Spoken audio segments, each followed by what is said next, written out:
other than the Warrior Pit. And right here alongside me, I have LOCKJAW in the house. What's going on, brother? Pretty good, man. How you doing? Thank you for coming. Well, listen, great seeing you. Great being here. This is the first time that the Fuse Show steps on this holy turf of the Warrior Pit. And let me tell you, I really enjoy this building.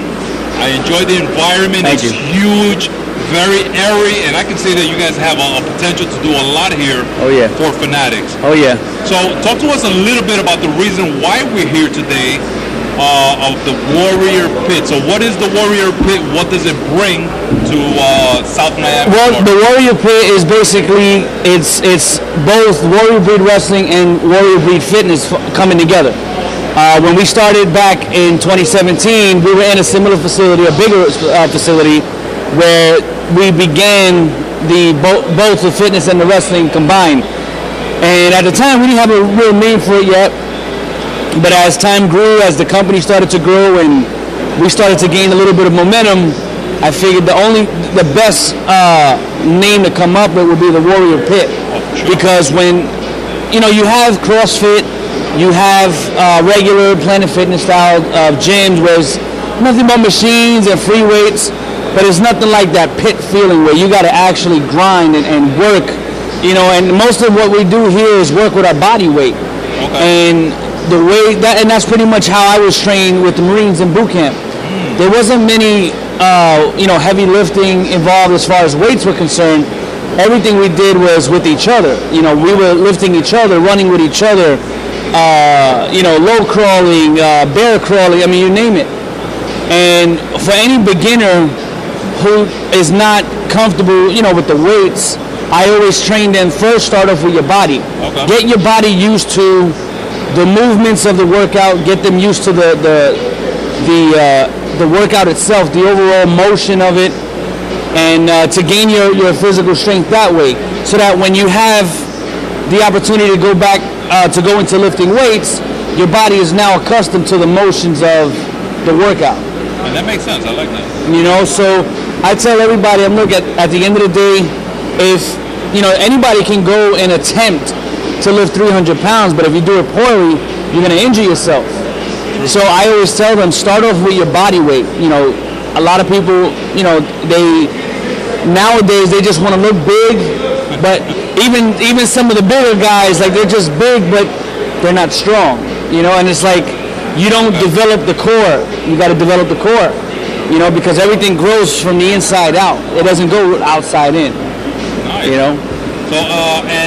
So aside from the workouts and the self improvement that you can have here at the Warrior Pit, do you guys also offer other things? I kind of heard for anybody that's interested in wrestling, being a referee, right.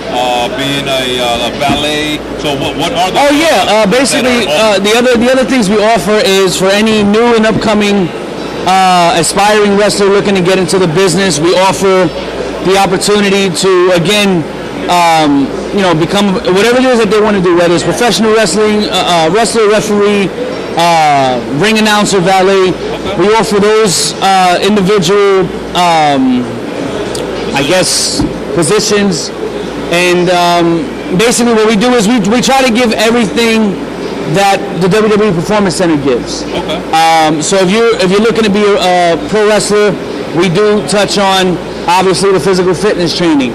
We touch on the promo training. We touch on the overall character development. We touch on promo training. We touch on in-ring training. And then we also touch on their branding, their merchandising, the overall marketing, because my goal is been the same for years. In this business, it's a big marketing game. It's all about how marketable are you to the targeted fan base. And I feel that this is a very interesting business. There's a lot of money in this business, but you got to put in the work. Sure. And we are here to help be that guide. Now, we set ourselves apart from other schools because other schools will give you the training.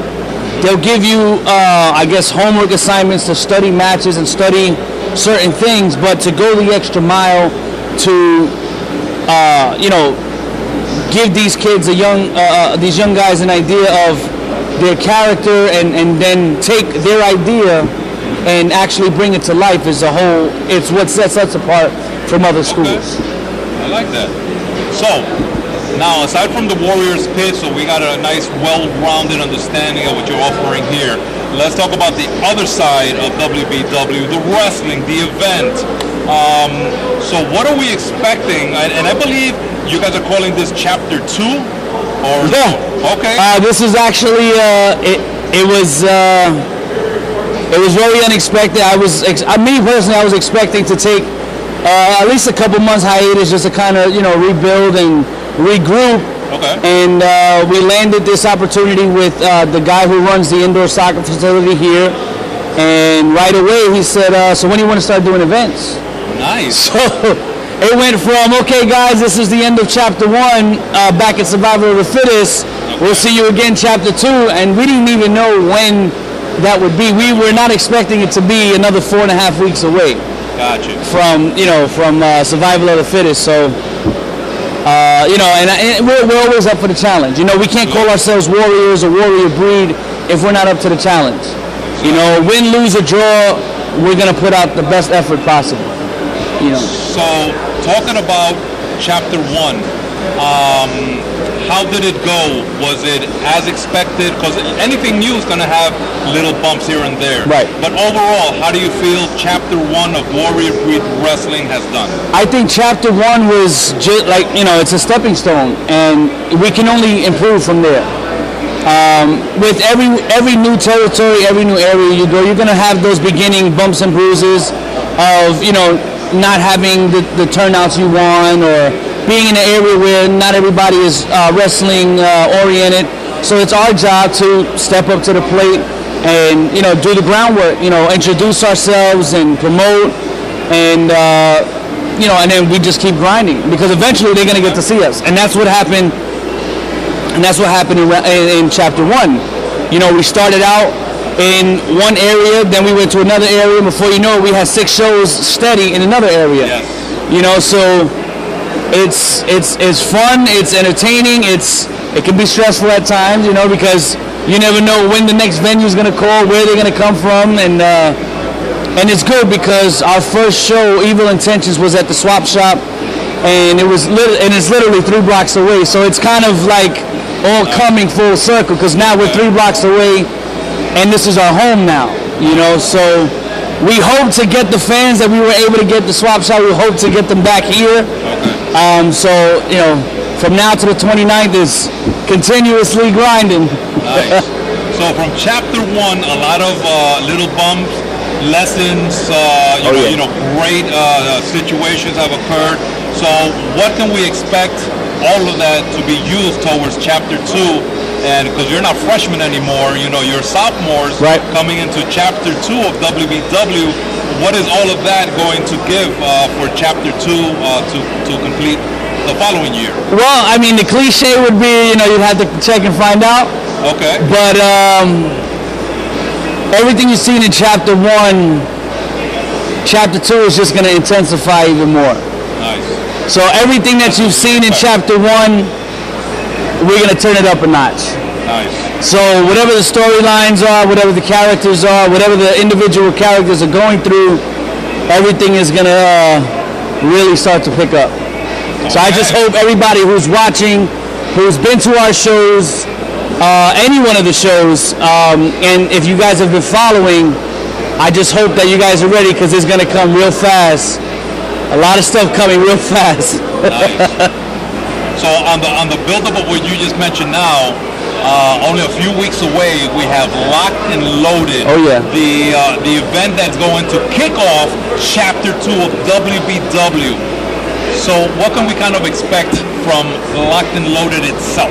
Well, I mean, you guys get a chance to finally see me and my wife in the same ring at the same time. Ouch.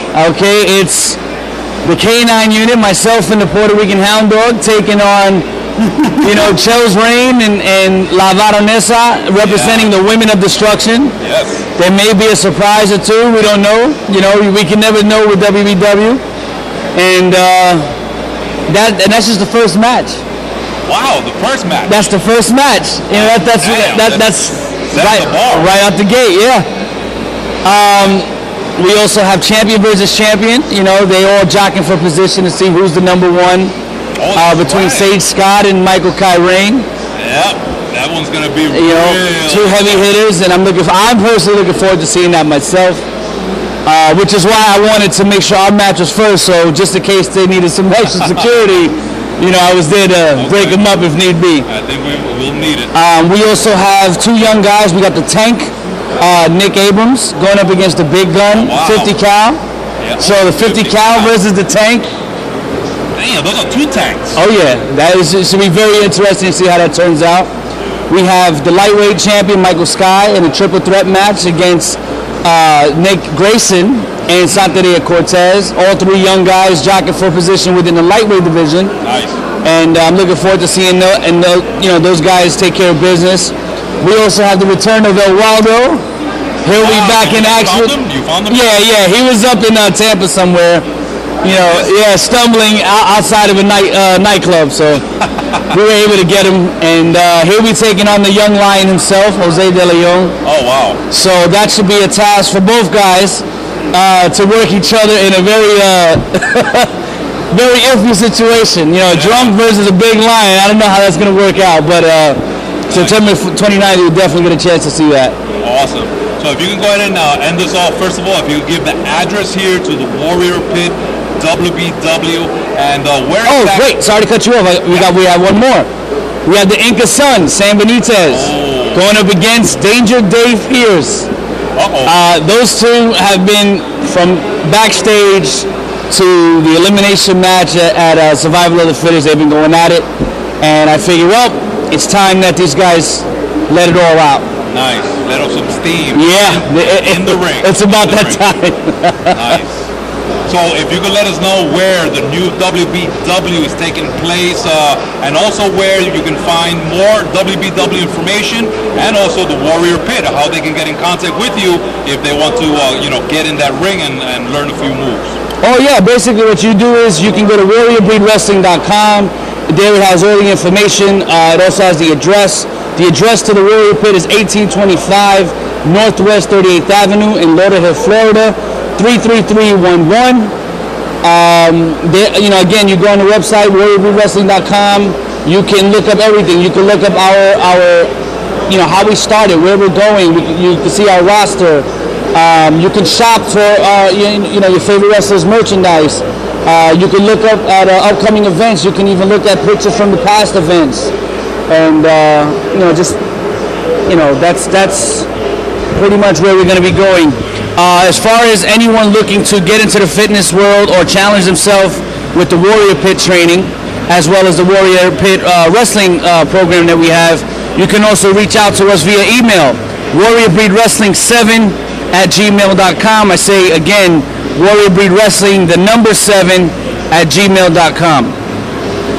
All right, well, LOCKJAW, thank you so much for your time. Again, thank you for your invitation here at your open house. We really enjoyed being here and really looking forward to coming back for an actual wrestling event. So again, this is your boy, Captain Bogy, here from the